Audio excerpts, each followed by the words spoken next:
सज्जनों, देश में गुंडागर्दी का बोलबाला, दबंग लोगों की दबंगाई, दबंग लोग गरीब लोगों को दबका करके, धमका करके उनकी ज़मीनों पर कब्जा कर लेते थे और अपनी कोठियां डाल लेते थे।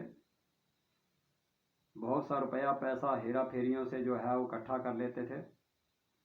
तो देशभक्त लोग जो हैं इन घटनाओं को देख करके बहुत व्यथित होते थे।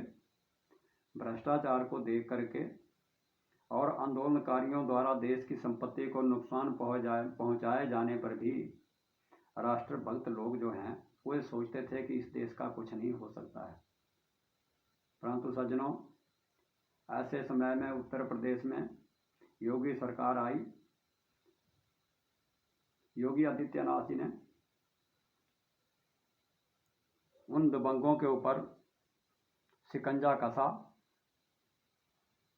अब वो भागे फिर रहे हैं और जो भी पुलिस से मुकाबला करता है, गोली चलाता है, उसको गोली का जवाब गोली से ही दिया जाता है।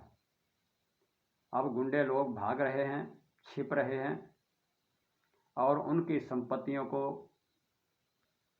योगी जी या कुर्क कर रहे हैं या ढा रहे हैं। जो इमारतें बनाई हुई हैं उनको गिरा रहे हैं। उन सब के ऊपर बुलडोजर चल रहा है और उनकी संपत्तियों को जब्त भी किया जा रहा है। दूसरे, योगी आदित्यनाथ जी ने आंदोलन करने वालों से ही नुकसान की भरपाई हो, क्योंकि जब आंदोलनकारी आंदोलन करते हैं तो सरकार की संपत्तियों को और निजी संपत्तियों को नुकसान पहुंचा देते हैं। इससे भी देश के लोग बहुत दुखी थे। तो इसके लिए भी योगी आदित्यनाथ जी ने ऐसा कानून बनाया कि जो आंदोलन के दौरान देश की किसी भी प्रकार की संपत्ति का नुकसान करेंगे, उनकी नुकसान की भरपाई उनसे ही की जाएगी। ये बहुत अच्छे कानून हैं देश के लिए। और अब हरियाणा भी इस रास्ते पर चल रहा है। हरियाणा के मुख्यमंत्री ने भी कहा है कि हम भी ऐसा कानून लाएंगे। यह कानून देश के लिए बहुत ही लाभदायक है।